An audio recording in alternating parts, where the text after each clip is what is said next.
यह कहानी शुरू होती है 15 मई 2021 को, जब दिल्ली से दो कपल गोवा घूमने के लिए गए। वो बेहद करीबी दोस्त भी थे। उनके नाम थे अदिति, सार्थक, सना और सौरभ। ये लोग दिल्ली में फेमस कंपनियों में काम करते थे और फाइनेंशियली भी बहुत स्ट्रांग थे। वे दिल्ली के सबसे अमीर परिवारों में से एक थे और एक हफ्ते के लिए समर हॉलिडे मनाने गोवा आए थे। ये दोनों कपल में से अदिति और सार्थक एक ऐसे कपल थे जो बेहद एक्साइटेड रहते थे। इन्हें एडवेंचरस प्लेस एक्सप्लोर करना बहुत पसंद था। लेकिन सना और सौरभ बेहद शांत थे और उनके कंपेयर में ये कम एडवेंचरस थे। उन्हें गोवा आए 5 दिन हो चुके थे। इन 5 दिनों में ये लोग डिस्को गए, पार्टी किए और शराब भी पिए। ये सभी लोग बैठ के बात कर रहे थे। तभी सार्थक ने कहा, अरे अदिति, तुमने दिल्ली में कहा था कि यहाँ रॉड्रिगस हाउस है, हम लोग तो वहाँ जाना भूल ही गए। और उसके बाद सना और सौरभ ने भी पूछा कि क्या रॉड्रिगस हाउस गोवा में है। सार्थक ने बताया कि रॉड्रिगस हाउस पूरे गोवा में सबसे भूतिया घर है। सबसे भूतिया का मतलब है कि इस घर के रास्ते से भी गुजरना मना है, क्योंकि यहाँ कुछ भी हो सकता है। ऐसे तो सना और सौरभ छोटी छोटी बातों पर एक्साइटेड नहीं हुआ करते थे, लेकिन ये सुनकर वो बहुत खुश हो गए। और सौरभ ने कहा कि इसका मतलब हम तो वहाँ पक्का जाने वाले हैं। ये लोग अभी पणजी में थे और ये रॉड्रिगस हाउस वर्ना में था। फिर उन्होंने वहाँ जाने का प्लान किया। उन्होंने बताया कि इसमें 30 मिनट लगेंगे और हम लोग 30 मिनट के अंदर वहाँ पहुँच जाएंगे। उस समय रात के करीब 11 बज रहे थे। वे लोग जल्दी जल्दी से वहाँ से निकले और 30 मिनट के अंदर रॉड्रिगस हाउस के सामने थे।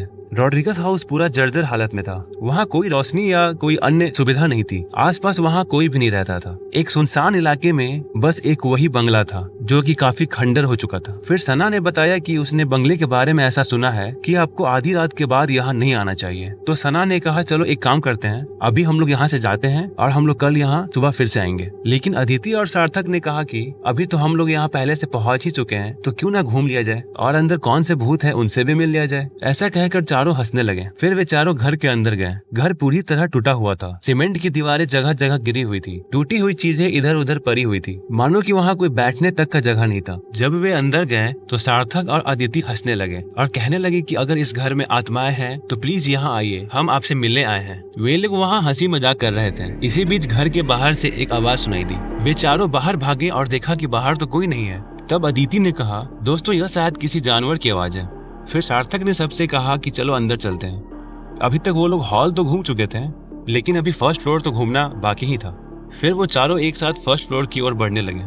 वे सभी सीढ़ियां चढ़ रहे थे। ऐसे सीढ़ियां भी काफी डैमेज ही थी। सीढ़ी चढ़ने के दौरान उन्हें कुछ ऊपर से आवाज सुनाई दिया। वे लोग फर्स्ट फ्लोर के एंट्री गेट तक पहुंच चुके थे। उन्हें सामने एक लंबा कॉरिडोर दिख रहा था और वहां से उन्हें 2 कमरे दिखाई दे रहे थे। एक इस तरफ था और दूसरा दूसरी तरफ। राइट साइड के कमरे के अंदर से रोशनी भी आ रही थी। वहां से किसी बच्चे के खेलने की आवाज आ रही थी। मानो ऐसा लग रहा था कि शायद वो बच्चा किसी म्यूजिकल टॉय से खेल रहा है। इन्होंने कहा कि हम यहाँ अकेले नहीं है, हमसे पहले से भी यहाँ कोई पहुंचा हुआ है। धीरे धीरे ये लोग कमरे की ओर बढ़ने लगे। इनके पहुंचते ही सार्थक ने कहा कि पहले मैं अंदर चेक करूंगा।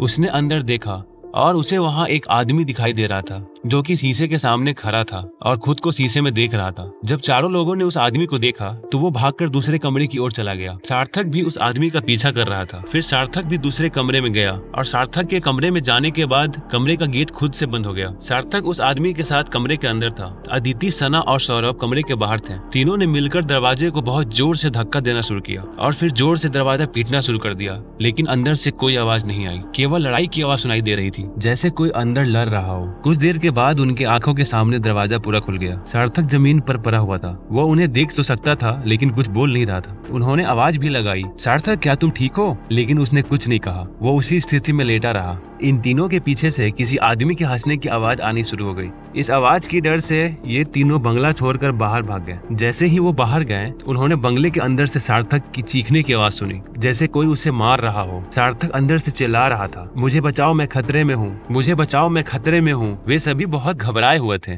बंगले के अंदर अकेले कोई जाने के लिए तैयार भी नहीं हो रहा था। फिर तीनों ने डिसाइड किया कि तीनों मिलकर साथ में अंदर जाएंगे। वे तीनों बहुत हिम्मत करके फर्स्ट फ्लोर पे पहुंचे और वहां देखा कि सार्थक वहीं पड़ा हुआ था, लेकिन इस बार होश में नहीं था। इन्होंने उसे उस कमरे से बाहर निकाला और जल्दी से इसे लेकर बंगले से बाहर भागे और सभी लोग जाके अपनी कार में बैठ गए। जब वे सभी कार में एंटर किए तो उन्होंने देखा कि सार्थक के चेहरे पर खरोच के निशान है। तो उसके चेहरे से खून बह रहा था। उन्होंने सार्थक से पूछा कि अंदर क्या हो रहा था। सार्थक ने कहा कि मुझे कुछ नहीं पता, पता, बस यहाँ से मुझे ले चलो। उसके बाद सौरभ कार चलाकर सबको वहाँ से लेकर निकल गया। पूरे रास्ते में वो लोग बहुत चुप थे, कोई आपस में बात भी नहीं कर रहा था। जिसके बाद अदिति ने हिम्मत करके सार्थक से पूछा कि अंदर से बहुत चीखने चिल्लाने की आवाजें आ रही थी, आखिर कमरे में कौन था और वो आदमी कौन था और उसने तुम्हारे साथ क्या किया? सार्थक ने कहा, मुझे कुछ नहीं पता। जब मैं अंदर गया तो वहाँ बस अंधेरा था और मुझे ऐसा लग रहा था कि जैसे कोई मेरे पूरे शरीर को नोच रहा हो। सभी ने कहा कि चलो कोई बात नहीं, अब हम लोग वापस अपने रिसोर्ट चलते हैं और हम लोग वहाँ मस्ती करते हैं, ये सब बात हम लोग भूल जाएंगे। तभी कार में बहुत गंदी स्मेल भर गई, मानो जैसे गटर की स्मेल हो, और ये स्मेल सार्थक के शरीर से आ रही थी। सौरभ ने मजाक में उससे कहा,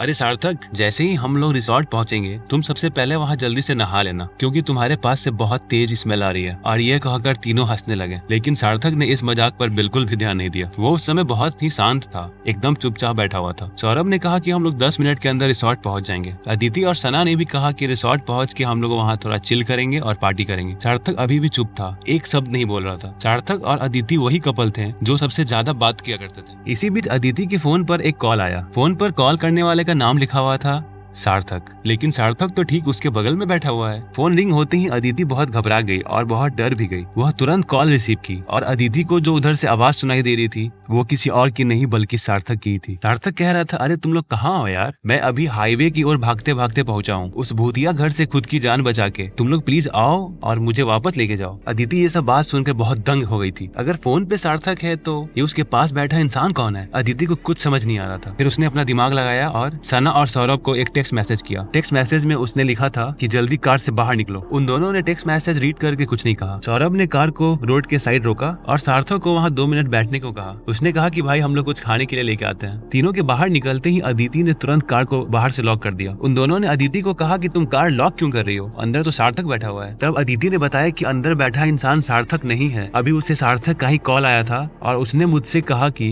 मैं भूतिया घर के पास वाले हाईवे पे खड़ा हूँ और तुम लोग मुझे यहाँ से लेने आओ। ये सब बात सुनकर सना और सौरभ भी बहुत हैरान हो गए। फिर तीनों ने कहा कि फिर ये कार में बैठा आदमी कौन है? तीनों कार की ओर मुड़े और वहाँ देखा कि कार में तो कोई भी नहीं है। कार एकदम खाली था, लेकिन कार तो बाहर से लॉक भी था। ये लोग दौड़ के कार के पास पहुंचे तो देखा कि जहाँ सार्थक बैठा हुआ था वहाँ कुछ खून के धब्बे थे और उस कार में कोई भी नहीं था। इस वीडियो के अंत में मैं आपको बताना चाहता हूँ कि रॉड्रिगस हाउस को टाइम्स ऑफ इंडिया और कई अन्य वेबसाइटों के द्वारा मोस्ट हॉन्टेड हाउस बताया गया है और इस घर में जाना पूरी तरह से मना है। आप इस घर के 10 से 15 मीटर के रेडियस में भी नहीं जा सकते हैं, क्योंकि ऐसा माना जाता है कि यहाँ जिन्नात घूमता है और जिन्नात की लंबाई 7 फुट होती है। ऐसा माना जाता है कि इस घर की खिड़कियां और दरवाजे अपने आप खुलने और बंद होने लगते हैं। ऐसा बताया गया है कि घर के 10 से 15 मीटर के रेडियस में एक अजीब तरह की दुर्गंध भी है, आप कह सकते हो गटर टाइप का स्मेल। रॉड्रिगस हाउस को भारत का सबसे भूतिया घर कहा जाता है। दोस्तों, क्या आप इस घर को सामने से देखना चाहेंगे या नहीं, ये बात प्लीज कमेंट में जरूर बताएं। ऐसा माना जाता है कि इस घर का जो जिन्नात है व्यक्ति को मार देता है या उसे पागल कर देता है या फिर उन्हीं की तरह दिखने लगता है,